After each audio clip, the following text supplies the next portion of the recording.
बताओ कहां तक करवाया। अरे ओए भाई बिन गाटी कर दे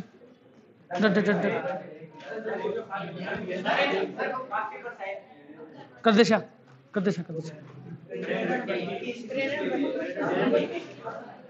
प्रेरण भट्टी में क्यों भंवर धाराओं के उपयोग चल रहे थे।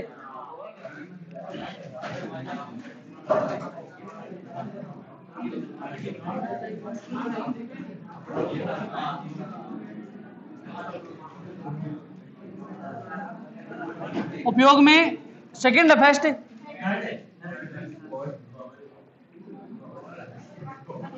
प्रेरक या प्रेरण एक ही बात है। प्रेरक भट्टी में या प्रेरण भट्टी में, ठीक है। इसका उपयोग होता है देखो धातु को पिघलाने के लिए।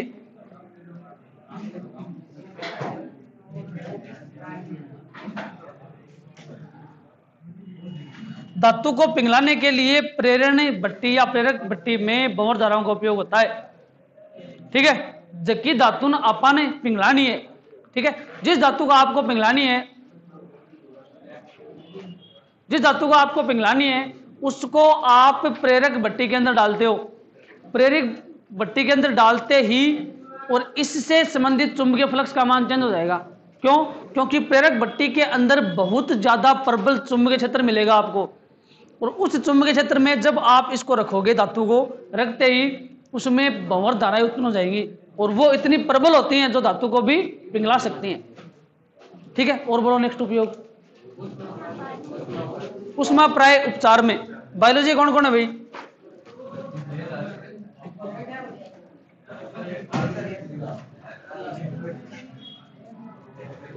उत्तक क्या होता है? उत्तक कोशिकाओं का समूह उत्तक कहलाता है। क्यों?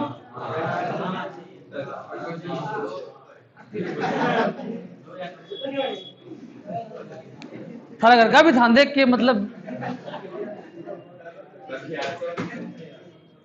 दिमाग में मंगाती हुई।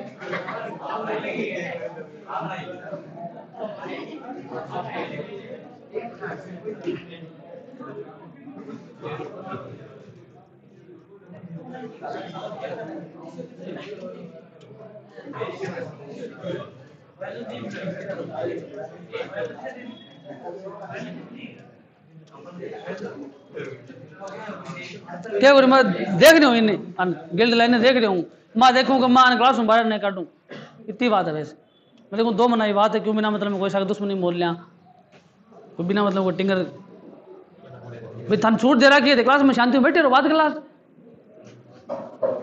क्यों तो था मतलब कि आगो नंबर को नहीं हमारे क्यों मैं आठों जाप तो कर देगा, तो इलाज तो वही होना है, कोई दिक्कत को नहीं, लेकिन फिर बिना मतलब क्लास में क्यों करो थी तो नहीं पढ़ना, तुम जा बैठे रहो, बात क्लास जिक्र करते अब तो क्लास में टावर और भी घना ही बैठा है, आराम उठाला थाला बैठे रहो, आराम क्या दिक्कत है। स्कूल की जगह फीस बंचन दो थोड़ी बहुत है। उष्मा पारीय उपचार, ठीक है। उष्मा पारीय उपचार का मतलब होता है कि उत्तक जो है, उत्तक को सेकने के लिए, ठीक है। रोगी जो होता है, रोगी वो कई बार क्या होता है कि मतलब बिको इशो भाग हुआ है, रोगग्रस्त भाग बोलते हैं उसको, ठीक है ना। कभी आर्शिक मेरे सिकताव करे है ना, आर्शिक मेरे सिकताव करे, तो वो सिकताव कहाँ हुए, कभी जैसे मान लो हाथ है, ये हाथ के चारों में कुंडली लपेट के तार की, और भी तार में धारा प्रवाहित करे जा, करंट को नहीं आवे, धारा प्रवाहित करे करंट को नहीं आवे। वो करंट जब आवे जब आप वो तार है बिग माइन बहुत ज्यादा हाई करंट, बिग माइन मतलब तार का माइन भेजा आप जब आवे करंट नहीं को नहीं आवे, ठीक है ना। जहाँ ये उतार है एक आग ना के बड़ा हाथ लगा करंट आवे, पकड़ा करंट को नहीं आवे कभी। शिकायत करने वाला करंट अलग होता है, ठीक है, वो सिर्फ भंवर धारा उत्पन्न करने के लिए होता है। अब चुंबक है, चुंबक जब थे मतलब हमारी बात कुंडली है, जब आप चुंबक को किसी कुंडली या लूप के नजदीक लेके आते हो तो लूप में धारा प्रवाहित होती है, तो वह धारा बाग होने का हाथ लगाते हैं, हाथ मतलब अपन करंट आवे, वह धारा दूसरी है, ठीक है ना, वो माइक्रो या नैनो एम्पियर कोटि की होती है। उसका जो मतलब धारा का जो प्रबलता होती है वो इतनी हाई नहीं होती कि आपको करंट लगे, ठीक है ना। तो उष्मापारी उपचार का मतलब है कि ऊतक जो है उसको सेकने के लिए, ठीक है, रोगग्रस्त जो भाग है किसी रोगी के रोगग्रस्त भाग की सिकाई करने के लिए भंवर धाराओं का उपयोग किया जाता है, ठीक है। जिस रोगग्रस्त भाग की आपको सिकाई करनी होती है वहां और धातु के तार की कुंडली लपेट के उसमें धारा प्रवाहित की जाती है, जिससे उष्मा के कारण भंवर धाराएं उत्पन्न होती है, वो इतनी प्रबल होती है कि धातु को पिघला सकती हैं, ठीक है। अब पूरा अपन अपनो हाथ बाढ़ बनी, ठीक है ना, तो सिर्फ अपन सिकाई करनी है। सिकाई करने के लिए आपको सिर्फ उस कुंडली में धारा प्रवाहित करनी है बस, ठीक है। मतलब उस कुंडली से संबंधित चुंबकीय फ्लक्स का मान आपको चेंज करना है और कुछ नहीं करना, खाली इतना ही है बस, ठीक है। तो रोगग्रस्त भाग की सिकाई करने के लिए, अब रोगग्रस्त भाग है भी ना बोला, उत्तक की सिकाई करने के लिए सीधी सी बात है, उत्तक क्या होता है, कोशिकाओं का समूह, बड़ी साइज की कोशिका है ना, बांको समूह उत्तक हो है, ठीक है। और बोलो नेक्स्ट, स्व प्रेरण या आत्म प्रेरण, हाँ नया टॉपिक है, हाँ ये इंपॉर्टेंट है, ध्यान रखना भी, स्व प्रेरण या आत्म प्रेरण इंपॉर्टेंट है।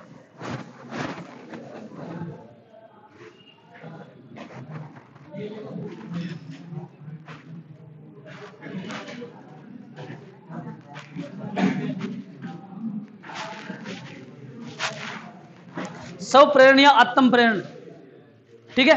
देखो स्व प्रेरण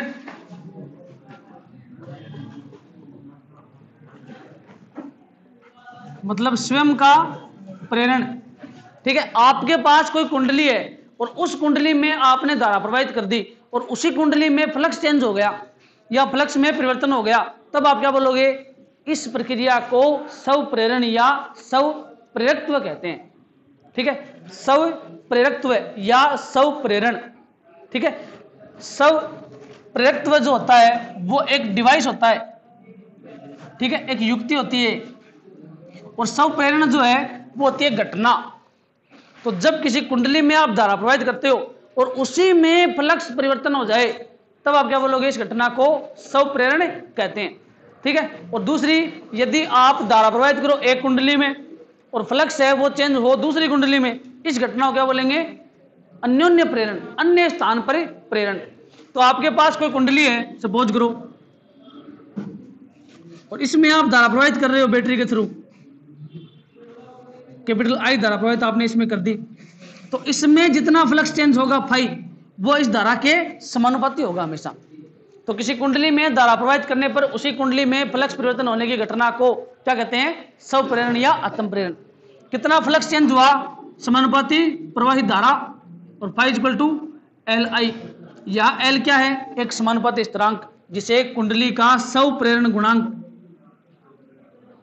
कुंडली का स्व प्रेरण गुणांक या स्व प्रेरकत्व कहते हैं, कुंडली का स्व प्रेरण गुणांक या स्व प्रेरकत्व कहते हैं, ठीक है। तो किसी कुंडली में धारा प्रवाहित करने पर उसी कुंडली में फ्लक्स परिवर्तन होता है, इस घटना को स्व प्रेरण कहते हैं, ठीक है। नीचे क्या है, स्व प्रेरण गुणांक या स्व प्रेरकत्व की परिभाषा। तो किसी कुंडली में प्रवाहित धारा सदैव उस कुंडली में फ्लक्स परिवर्तन या उत्पन्न फ्लक्स के समानुपाती होती है, फाई समानुपाती आई। अब आपने दो कुंडली हो सपोज करो, एक तो आ कुंडली है और एक आ कुंडली है, इसमें आपने धारा प्रवाहित की I1 सपोज करो, और इसमें फ्लक्स परिवर्तन, भाई देखो इसमें धारा प्रवाहित करोगे तो इसका एक सिरा बन जाएगा N, दूसरा S, मतलब बलरेखा इसमें से जाएंगी और इससे संबंधित फ्लक्स क्या हो जाएगा, चेंज, ठीक है। फ्लक्स चेंज होगा मतलब इसमें भी धारा उत्पन्न हुई है, इस धारा का नाम क्या होता है, प्रेरित धारा। ये तो बन गई चुंबक, और इसमें जो धारा प्रेरित हुई उसका नाम क्या हो गया, प्रेरित धारा, ठीक है। तो इसमें जो धारा प्रवाहित होगी वो इसके फ्लक्स के समानुपाती होगी, मतलब फाई 2 समानुपाती I1, या इसमें जो धारा प्रवाहित होगी वो इसके फ्लक्स के समानुपाती होगी, ठीक है। यह घटना होती है अन्योन्य प्रेरण की घटना, अन्य स्थान पर प्रेरण या अन्योन्य प्रेरण, ठीक है। और इसका मतलब क्या होता है, स्व प्रेरण, कि एक कुंडली में आपने धारा प्रवाहित की, उसी में फ्लक्स परिवर्तन हो गया, ठीक है। उस घटना को क्या बोलते हैं, अन्योन्य प्रेरण या स्व प्रेरण या आत्म प्रेरण, ठीक है। अब देखो आपने इसमें धारा प्रवाहित की आई और इसके सिरों पर फ्लक्स फाई उत्पन्न हो गया, तो phi equal to L I. ठीक है, एल बराबर क्या हो जाएगा, फाई अपॉन आई। ठीक है, अब आई बराबर मैंने ले लिया 1 एम्पियर, मतलब एकांक धारा, तो एल बराबर क्या हो जाएगा, फाई या फाई बराबर एल। ठीक है, तो किसी कुंडली में एकांक धारा प्रवाहित करने पर कुंडली में उत्पन्न चुंबकीय फ्लक्स क्या कहलाता है, स्वप्रेरण गुणांक। ये हो गई स्वप्रेरण गुणांक की परिभाषा। या आप यहां से लिखना चाहो तो यहां से लिख सकते हो एल बराबर फाई अपॉन आई। ठीक है, तो किसी कुंडली में मतलब किसी कुंडली से संबंधित चुंबकीय फ्लक्स और उस कुंडली में प्रवाहित धारा आई का अनुपात स्वप्रेरण गुणांक या स्वप्रेरकत्व कहलाता है। ठीक है, अच्छा एल का मात्रक बताओ, फाई का मात्रक वेबर अपॉन आई का मात्रक एम्पियर। ठीक है, तो वेबर बट्टा एम्पियर विमा निकाल सकते हो। वेबर का मतलब क्या होता है, टेस्ला इंटू मीटर। टेस्ला मतलब है आपका चुंबकीय क्षेत्र, बताऊंगे निकाल के, देखो 1 मिनट। फाई इक्वल टू होता है एल आई, याद रखना भाई, ये मेन फॉर्मूला है, phi equal to L I.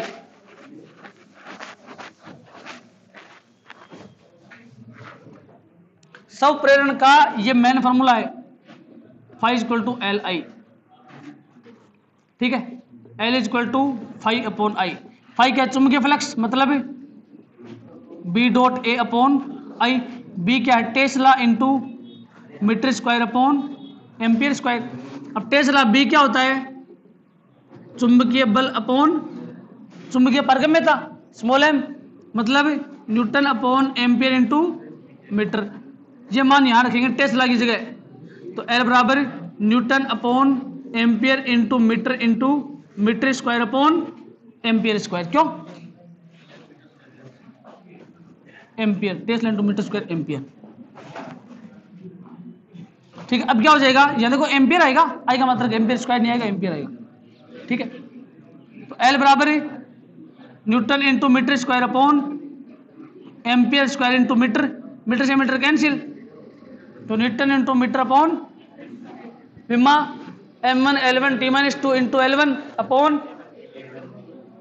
A2, ये ऊपर जाएगी तो क्या हो जाएगी A1 A-2 A-2। ठीक है, यही विमा आपकी L की होगी, मतलब M की होगी M। अन्योन्य प्रेरण गुणांक की विमा और L की विमा समान होती है। क्यों, क्योंकि उसमें क्या करेंगे, उसमें फाई टू समानुपाती I1, तो फाई टू लिखो और चाहे फाई लिखो, है तो आपका चुंबकीय फ्लक्स ही। टू और फेस्ट से मतलब क्या है, दूसरी कुंडली का, लेकिन है तो फ्लक्स ही, तो एल और एम की विमा सेम होती है। ठीक है, तो आपके पास देखो phi equal to L I, L equal to phi upon I. Clear यहां तक। अब देखो ई इक्वल टू क्या होता है, minus d phi upon d t. Phi का मान minus d upon d t, L I, L को बाहर ले लेंगे, equal to minus d equal to minus L d I upon d t. यह है किसी कुंडली में प्रेरित विद्युत वाहक बल का सूत्र। किसी कुंडली में प्रेरित विद्युत वाहक बल का सूत्र। यदि कुंडली के ऊपर आपको वोल्टता काम में लेनी है तो यहां पे आपको करना पड़ेगा प्लस। ध्यान रखना, कुंडली के सिरों पर उत्पन्न वोल्टता जो है वो तो होगी प्लस, और प्रेरित विद्युत वाहक बल क्या हो जाएगा, माइनस। ये ध्यान रखना। ठीक है, अब देखो मैं यहां पर लिख रहा हूं minus D I upon d T, तो इसका मात्रक क्या हो जाएगा, एम्पियर बट्टा सेकेंड, और यहां लिख दिया 1, तो 1 एम्पियर बट्टा सेकेंड, इसके बराबर मैंने लिख दिया। ये होती है आपकी धारा ह्रास की दर या धारा हानि की दर। ठीक है, धारा हानि की दर, दर का मतलब समय का भाग देना, फ्लक्स में परिवर्तन की दर का मतलब d phi upon d t. D phi जो है ये तो खाली फ्लक्स में परिवर्तन है, दर का मतलब समय का भाग देना। ठीक है, अब देखो minus D I upon d T है, ये क्या है, धारा ह्रास की दर। ठीक है, तो एकांक धारा ह्रास की दर, इस समीकरण में minus D I upon d T बराबर 1 रखेंगे तो आपके पास ई बराबर क्या आएगा, एल। इस समीकरण में E बराबर क्या आएगा L, अर्थात किसी कुंडली का स्व प्रेरकत्व या स्व प्रेरण गुणांक उस विद्युत वाहक बल के बराबर होता है, उस विद्युत वाहक बल के बराबर होता है जो कुंडली में या लूप में या परिपथ में एकांक धाराहास की दर को बनाए रखे। किसी कुंडली का स्व प्रेरण गुणांक या स्व प्रेरकत्व उस विद्युत वाहक बल के बराबर होता है जो कुंडली में एकांक धाराहास या धारा हानि की दर को बनाए रखे। ठीक है, एल की झारखंड दो परिभाषा आ गई, एक तो एकांक धारा प्रवाह की उपस्थिति में कुंडली में उत्पन्न चुंबकीय फ्लक्स क्या कहलाता है स्व प्रेरकत्व। दूसरी परिभाषा आ गई आपके पास ये, ठीक है, प्रेरकत्व या स्व प्रेरकत्व का जो चिन्ह होता है वो होता है स्प्रिंग। ठीक है, एल ये होता है आपका स्व प्रेरकत्व और इसके सिरों पर उत्पन्न वोल्टता आप E या VL लिख सकते हो, L di/dt ये होती है। ठीक है ना, आपका जो प्रेरकत्व होता है या स्व प्रेरकत्व है उसके सिरों पर उत्पन्न वोल्टता होती है VL = L di/dt। क्यों, VL मान लो या E मान लो, और विद्युत वाहक बल कितना हो जाएगा E = -L di/dt। ये ध्यान रखना, वोल्टता होगी प्लस, विभवांतर होगा प्लस, विद्युत विभव प्लस होगा। ठीक है ना, विद्युत विभवांतर प्लस होगा, वोल्टेज प्लस होगा, लेकिन प्रेरित विद्युत वाहक बल या विद्युत वाहक बल क्या हो जाएगा माइनस। ठीक है, नेक्स्ट टॉपिक बोलो।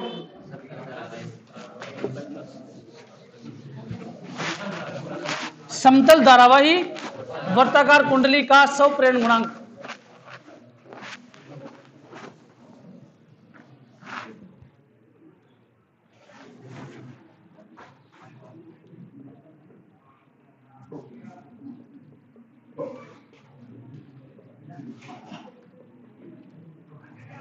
वर्ताकार कुंडली का स्व प्रेरण गुणांक।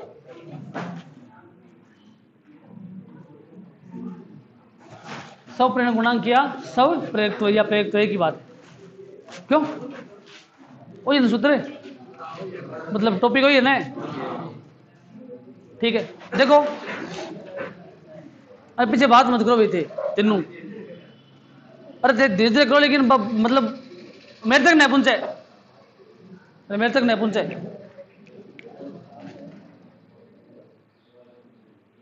देखो आपके पास कोई धारावाही वर्ताकार कुंडली है, धारावाही वर्ताकार कुंडली का मतलब है एक धारावाही वर्ताकार लूप है, कड़ो है, चूड़ी है, चूड़ो है, ठीक है, रिंग है, इसमें कैपिटल आई धारा प्रवाहित हो रही है, इसके अंदर कुल फेरे या लपेटे हैं कैपिटल N। ठीक है, इसकी त्रिज्या जो है वो है स्मॉल r। तो इस कुंडली के कारण इसके केंद्र पर चुंबकीय क्षेत्र जो है वो होता है μ0NI/2r। चैप्टर नंबर 7 में ये सूत्र आप व्युत्पन्न करोगे, आप चैप्टर नंबर 9 पढ़ रहे हैं फिलहाल, 7 को आप पढ़ोगे नहीं। ठीक है ना, तो चैप्टर नंबर 7 के अंदर ये टॉपिक है धारावाही वर्ताकार कुंडली का चुंबकीय क्षेत्र या चुंबकीय क्षेत्र की तीव्रता। ठीक है, क्लियर यहां तक। ये है आपका धारावाही वर्ताकार कुंडली के कारण उसके केंद्र पर या कुंडली के कारण चुंबकीय क्षेत्र। ठीक है, आपको ज्ञात क्या करना है, आपको ज्ञात करना है एल का मान, एल = क्या होता है φ/I। ठीक है, मतलब यदि आपके पास फाई का मान आ जाए तो आप एल का मान ज्ञात कर सकते हो। आई क्या है, कुंडली में प्रवाहित धारा, तो फाई का मान आपको ज्ञात करना है पहले। ठीक है ना, पहले आपके पास आना चाहिए फाई का मान। ठीक है, अब देखो फाई = क्या होता है B.A। ए क्या है, कुंडली का क्षेत्रफल। अब देखो ये तो है केवल एक फेरे के लिए, कुंडली में कुल कितने फेरे हैं N, तो N फेरों के लिए गुणा NB। ठीक है, यदि कुंडली में एक फेरा हो तब तो जाएगा BA, और N फेरे तो गुणा N। एन बी है, बी का मान mu zero N I upon 2r, तो इसमें बी का मान रखेंगे तो फाइव इक्वल टू आपके पास क्या आएगा N into mu zero N I upon 2r into A, तो फाइव का मान क्या आ गया mu not N square I A upon 2r। बताओ यहां तक कोई दिक्कत? ए क्या है? कुंडली का क्षेत्रफल कितना होता है? Pi R square, pi R square. ये मान यहां रखोगे phi equal to mu naught N square I into pi R square upon 2r, R से आर कैंसिल, तो phi equal to mu naught N square I pi R upon 2। ठीक है, ये आ गया आपके पास फाइव। अब आपको निकालना क्या है? L, L equal to phi upon I, तो या तो फाइव में आई का भाग दे दो या यहां डायरेक्ट लिख दो। फाइव इक्वल टू क्या होता है? एल आई, ठीक है ना। सब प्रेरकत्व की परिभाषा से फाइव इक्वल टू होता है एल आई। ये समीकरण इसमें पुट करो सीधा, या फाइव की जगह यहां पुट कर दो, एक ही बात है। तो फाइव की जगह क्या लिखेंगे? L I is equal to mu not N square I pi R upon 2, I से आई कैंसिल, एल बराबर mu not N square I R upon sorry pi R upon 2। उस उत्तर आयो को नहीं आयो? ठीक है, और यदि माध्यम हो तो म्यू, मतलब पहले स्टेप में तो आपके पास बी होना चाहिए, दूसरी में फाइव होना चाहिए, तीसरी में phi equal to L I, ये वैल्यू इसके बराबर करो, एल का मान आएगा। तीन स्टेप है खाली। माना एक स्मॉल आर त्रिज्या की वृत्ताकार कुंडली है जिसमें कैपिटल आई धारा प्रवाहित हो रही है, ठीक है। माना इसका क्षेत्रफल कैपिटल ए है, ठीक है, और कुल फेरों की संख्या कैपिटल एन है, तब इसके कारण उत्पन्न चुंबकीय क्षेत्र, यदि कुंडली में कुल एन फेरे हों तो चुंबकीय flux phi equal to N B है। स्टेबी शॉर्ट्स को छोड़ो तो, ठीक है। हाँ, समीकरण एक से बी का मान रखने पर, ठीक है, परंतु सब प्रेरकत्व की परिभाषा से क्या होता है? Phi equal to L I. समीकरण एक से फाइव का मान यहाँ रखने पर या जो भी, ठीक है, ठीक तो वो कर सको काटा पेटी, ठीक है। नेक्स्ट है धारावाही परिनालिका का स्वप्रेरण गुणांक।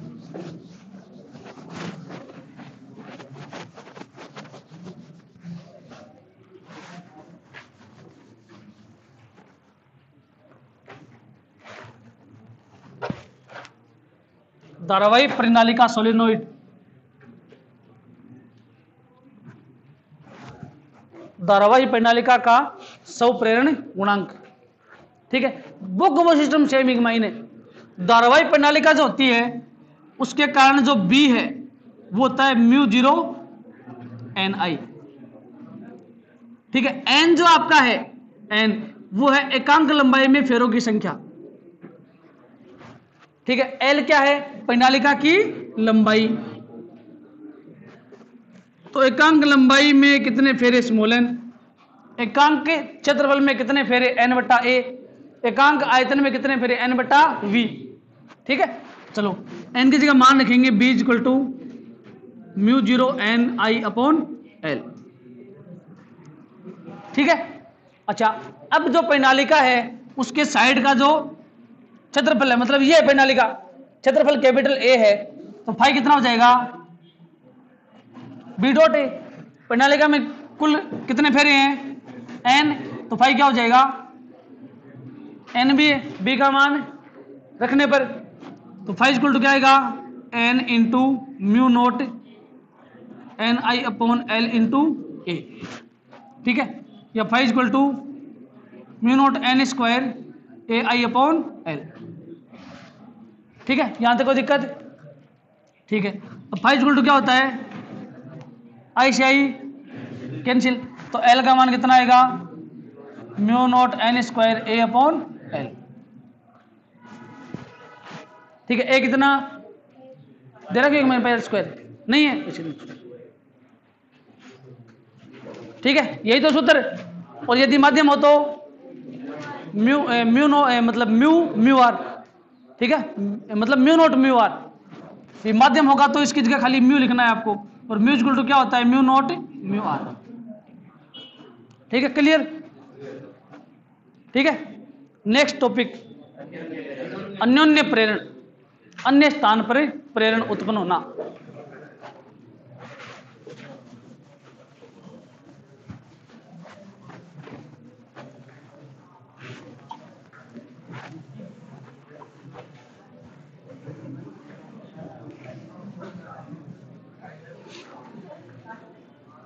अन्य स्थान पर प्रेरण उत्पन्न होना वो होता है अन्योन्य प्रेरण।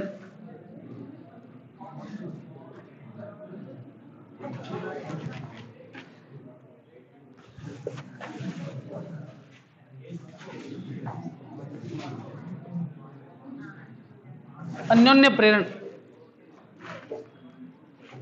एक कुंडली में धारा प्रवाहित करने के कारण उसके पास रखी दूसरी कुंडली में फ्लक्स परिवर्तन होना क्या कहलाता है? अन्योन्य प्रेरण। यह टॉपिक पहले भी हम पढ़ चुके हैं स्टार्टिंग में।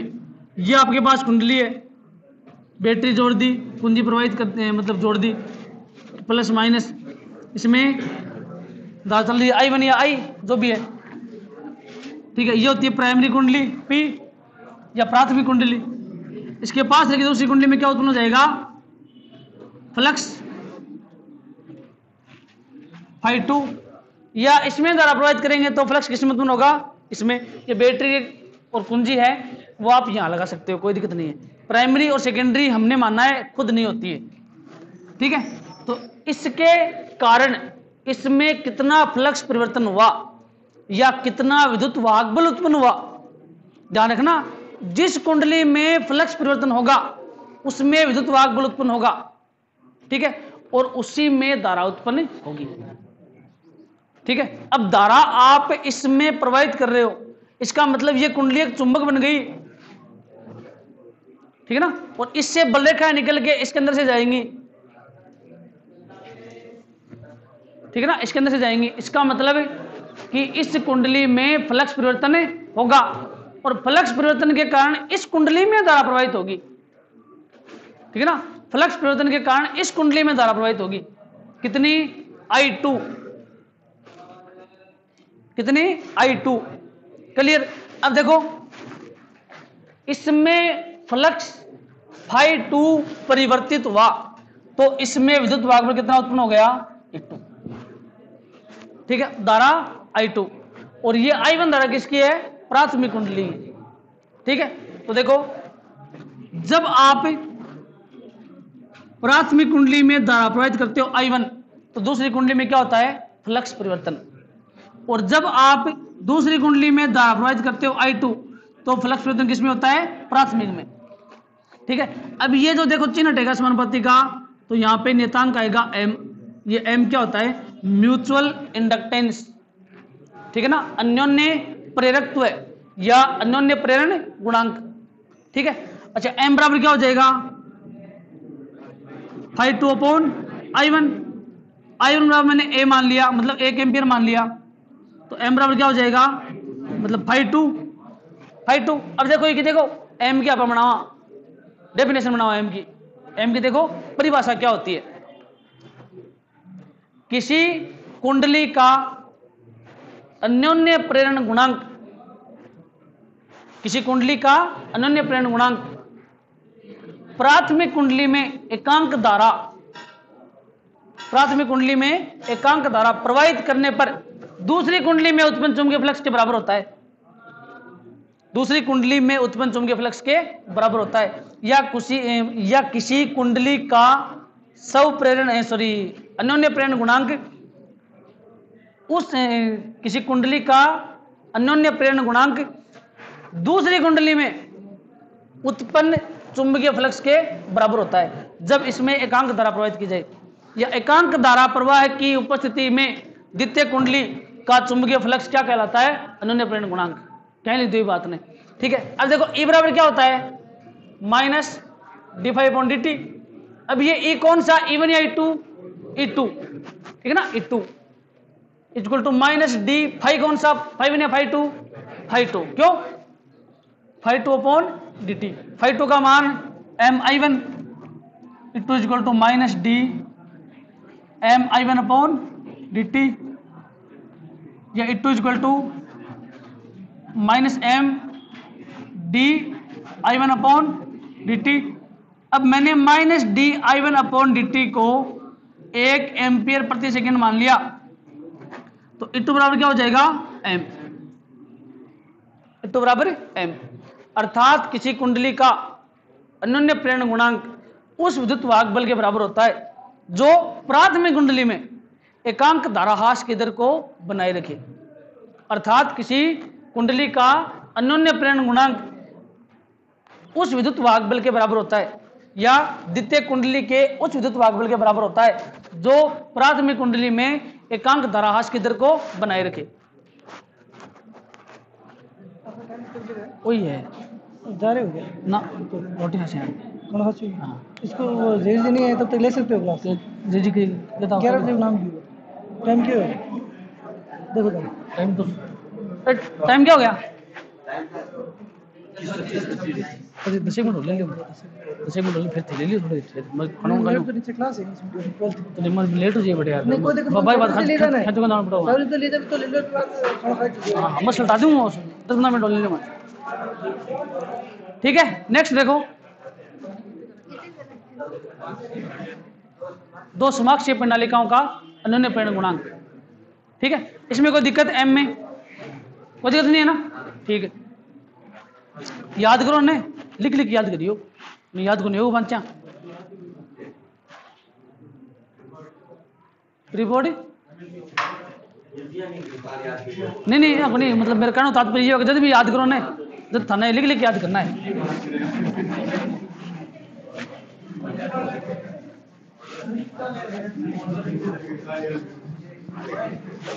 नहीं याद दे तो देखो थाना करना ही पड़ेगा, समझ में नहीं आओ तो एक बार क्यों 2 बार पूछो 5 पूछो लेकिन याद तो करना ही पड़ेगा इलाज।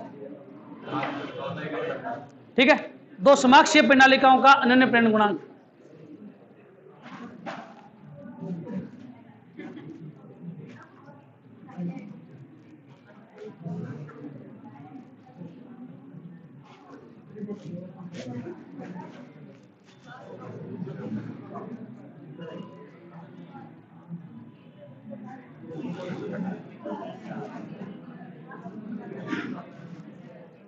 समाक्षीय प्रणालिकाओं का अन्योन्य प्रेरण गुणांक। ठीक है चलो बातचीत करना थोड़ी बंद करो, दिखा छोड़ो।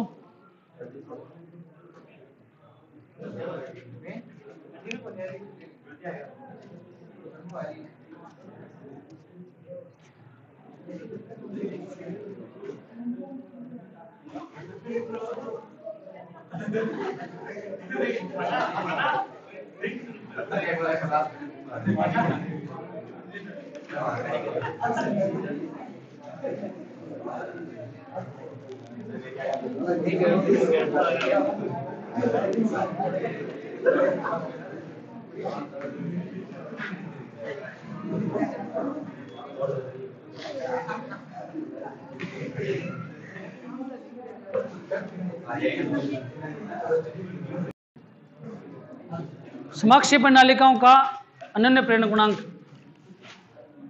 एक बार किएगा अपनों जो सिलेबस है ना वो थोड़ा सो मतलब मैं आज चाहूँगा भाई सिलेबस थोड़ा मार्च का महीना में कंप्लीट करवा दूँ मैं। फिर अप्रैल का महीना थारा सेक्शन 2 कर दे, सेक्शन 2 कर देगा थारा अप्रैल में। फिर जगह बात करो ने बा क्लास रहेगी खाली, क्योंकि बात करो क्या दिक्कत है बताओ। बा क्लास रहेगी खाली बिग महीने मेरे पीरियड आओगी को नहीं बिग मान बैंकित जी है ने आंको बेटा जैसी क्योंकि बात करो तो बात करोगे बेटा, सीधी सी बात है। भाई मैं पढ़ाऊँ जल्दी बात करो और फिर ही बात करोगा तो क्या दिक्कत है बताओ। भाई बात तो करो ही कोई सकी को नहीं या फिर सो को नहीं के तो आपने जरूरी को नहीं आप थारी सोन की क्लास अलग कर दें और जगटा पर पढ़नी है 15-20 बंक सेक्शन हो जाएगा अलग। ठीक है ना? हाँ तो बंक माइन किया कि हम रिविजन करवानो वन पढ़ानो जो भी करना वो बांगो चाल पकड़ो। ठीक है ना? और बाकी जगह सो रहा है रेस्ट कर रहा है पढ़ने नहीं आवे बांगो सेक्शन हो जाओ अलग। भी आराम से आओ स्कूल में बैग मिलो साइड में क्लास में टेबल अभी बैठ जाओ सो जाओ और पाछा घास चल जाओ कोई दिक्कत नहीं। ठीक है ना? हाँ थैंक यू तो रुके एक बार यार, थैंक यू टाइम थोड़ी है, थैंक यू तो रिजल्ट आओगे भी नहीं बोलियो थैंक यू, अभी टाइम थोड़ी बताओ थैंक यू बोलने को है। अभी तो मैंने स्टार्ट किया है है ना? अभी तो मैंने स्टार्ट किया है। रुको एक बार, थाउस, हाँ थाउस रखो एक बार थे। देखो एक मिनट, दो समाक्षीय प्रणालिकाएं, समाक्षीय मतलब दोनों की अक्ष समान है, ठीक है ना, दोनों की अक्ष समान है, ठीक है। अब देखो थे मतलब आपने जहाँ समाज का माइन भवन केवल अगर मैंने जगह ये मनावा ने चूड़ा मनावे मनियारी और मनियारी, ठीक है, मनियारी कन गई थी तो जाके बोली कि मेरा भाई की शादी है और भाभी ने मतलब कह गए मतलब चूड़ो गिफ्ट करना है, ठीक है ना, चूड़ो गिफ्ट करना, भाभी ने चूड़ो गिफ्ट करना है। तो थे चेक कर सो साइज, ठीक है ना, तो बस हम 2-3 चूड़ा देगी भाई पहन के देख ले, थे बस देख सो यहाँ करके कहाँ ये सही है, क्यों सही है या नहीं है, सही है। इसका मतलब वो क्या है, समाक्षीय है। समाक्षीय का मतलब है क्या, एक चूड़ो अभी माइन थोड़ी सी अगर कोई भी मतलब वो खरोच आ गई तो थे वो पूरा सेट खोल लो, मैं वो सेट खोल लिया खराब हो सेट, यहां तक कोई दिक्कत है। इसका मतलब तीनों एक दूसरे से संबंधित हैं या नहीं है, एक में मिस्टेक होती है तो दूसरे में भी मिस्टेक होगी ऑटोमेटिक, ठीक है। यही सिस्टम इसमें है, यही सिस्टम इसमें है समाक्षीय प्रणालिकाओं में, कि यदि एक कुंडली में मिस्टेक हो गई तो दूसरी में ऑटोमेटिक मिस्टेक हो जाएगी। कहने का मतलब है कि यदि आप एक कुंडली में धारा प्रवाहित करोगे तो दूसरी का फ्लक्स बदलेगा, ठीक है, और यदि पहली कुंडली में आप चुंबकीय क्षेत्र परिवर्तित करोगे तो दूसरी में भी चुंबकीय क्षेत्र परिवर्तित होगा, मतलब दोनों चुंबकीय क्षेत्र एक दूसरे से संबंधित होंगे, ठीक है। तो आपके पास दो समाक्षीय प्रणालिका है, सपोज करो या समाक्षीय कुंडली है, ठीक है, इसमें धारा प्रवाहित हो रही है I1, इसमें हो रही है I2, ये है कुंडली S1, ये S2। अब S1 का जो चुंबकीय क्षेत्र है B1 वो S2 से संबंधित है, ये बात यहां आपको याद रखनी है। अब चुंबकीय क्षेत्र आपको एक लेना है, डबल नहीं लेना यहां पे, कि S1 का चुंबकीय क्षेत्र B1 है वो S2 के कारण भी यही है, ठीक है। तो B1 का मान कितना है, B1 equal to mu note N1 I1, क्योंकि अपने पास सूत्र क्या होता है, B equal to mu 0 NI, ठीक है। S1 के लिए क्या होता है, म्यू 0 N1 I1, क्लियर यहां तक, ठीक है।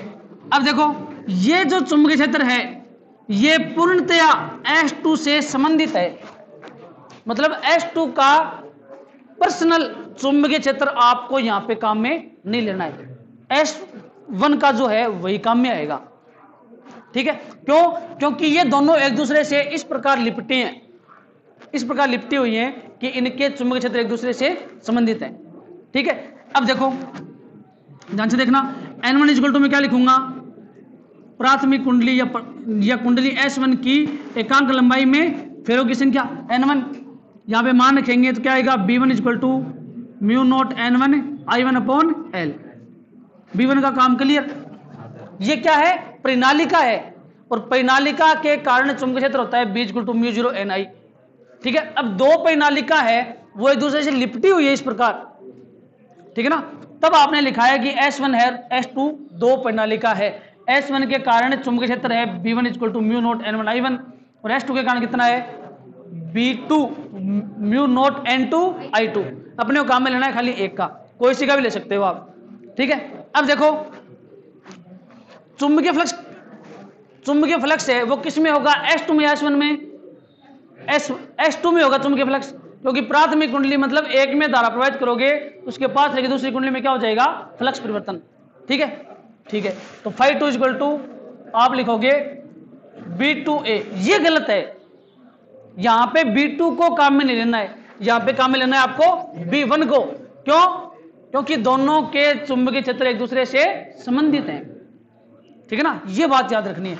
अच्छा φ2 में कितने फेरे, N2, मतलब दूसरी कुंडली में कितने फेरे, N2, तो φ2 equal to N2 B1 dot A, बस इतना काम करना है आपको।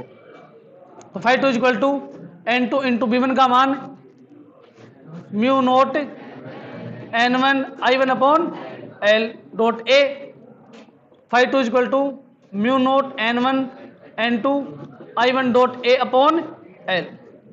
ठीक है, अब आपका अन्योन्य प्रेरण गुणांक क्या होता है, phi2 equal to M I1, या ये मान है यहां रख दो, phi2 equal to M I1। क्यों, अन्योन्य प्रेरण के कारण क्या होता है, द्वितीय कुंडली में फ्लक्स परिवर्तन प्राथमिक कुंडली में प्रवाहित धारा I1 के समानुपाती होता है। ठीक है ना, तो I1 से I1 है कैंसिल, phi2 का मान क्या आएगा, mu naught N1 N2, M का मान, सॉरी एम का मान, M equal to mu note N1 N2 A upon L. तो आपने मान लिया कि ये अनन्य प्रेरण गुणांक दूसरी कुंडली का है, दूसरी कुंडली का है या पहली का है, कोई से कोई मान लो। अब देखो ठेका जो मैं तो यहाँ कौन करा, ठीक है ना, मैं तो मानूंगा कि भाई I2 द्वारा प्रवाहित होती है तो S1 में फ्लक्स परिवर्तन होता है। ठीक है, तो देखो B2 1 की जगह 2 की जगह 1 पुट करो,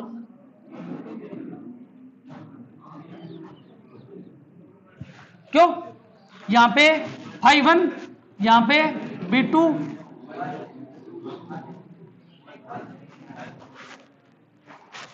बताइए समझ में। हाँ, मतलब आप ये मानोगे कि आपने यहां S1 में धारा प्रवाहित किए तो आपने बोल दिया हम S1 में धारा प्रवाहित नहीं करेंगे, हम ये मानेंगे कि S2 में I2 धारा प्रवाहित करने पर S1 में चुंबकीय फ्लक्स phi1 उत्पन्न होता है, अर्थात phi1 समानुपाती I2।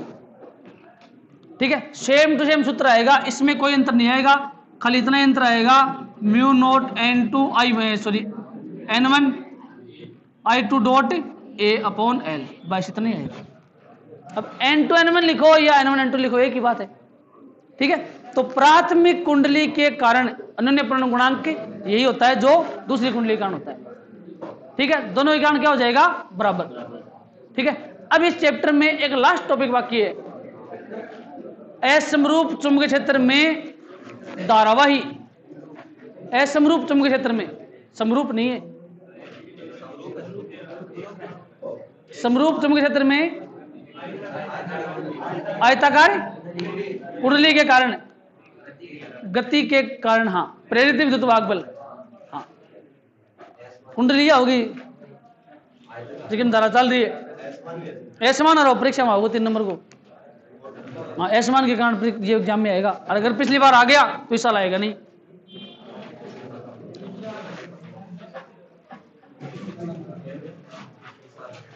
कल करवा देंगे, चलो ये कल करवा देंगे।